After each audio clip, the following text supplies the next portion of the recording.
dinai costumeri hoy. Saluti a su popolo sardo, è una cosa straordinaria.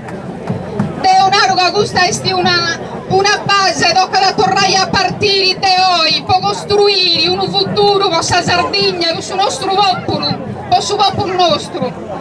Io voglio ringraziare gli organizzatori che hanno fatto questa manifestazione e l'importanza è che partia da gruppi e movimenti indipendentisti e non tocca da scaresci in questa battaglia manna su traballo fatto da uno comitato che su comitato gettiamo le basi che comunque ha di battagliare in parannosu. Poi tocca a noi. Parliamo con la lingua straniera. La prima lingua straniera. Noi non vogliamo riduzioni della militarizzazione nella nostra terra.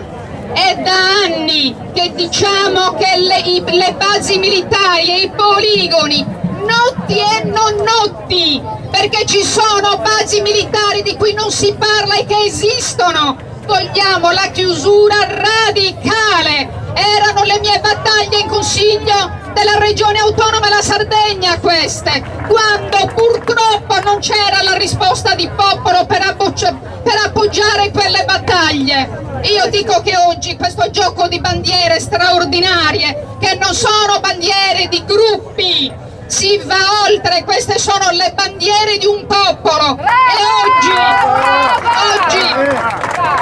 questo è un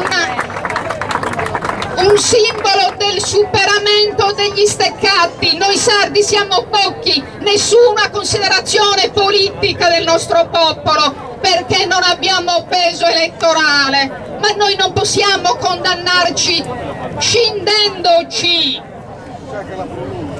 Lo Stato ha integrato e ha introdotto in Sardegna e nel nostro popolo tutte le dinamiche per farci divorare dal nostro interno. Lo dico sempre, basta col cannibalismo fra di noi, perché questo è il gioco dello Stato.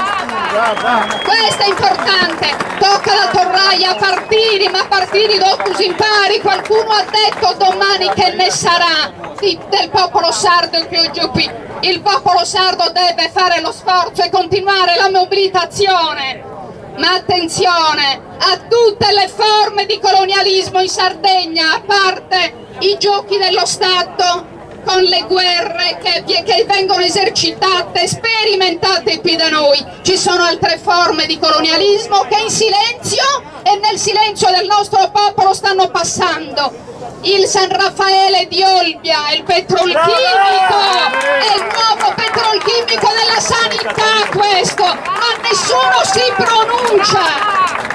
Bisogna mobilitarci se davvero noi pensiamo di ambire all'autodeterminazione del nostro popolo e a una terra che sia una terra di pace, libera e indipendente. Questo è lo slogan e l'ambizione di tutti i sardi e per questo ci dobbiamo assolutamente mobilitare.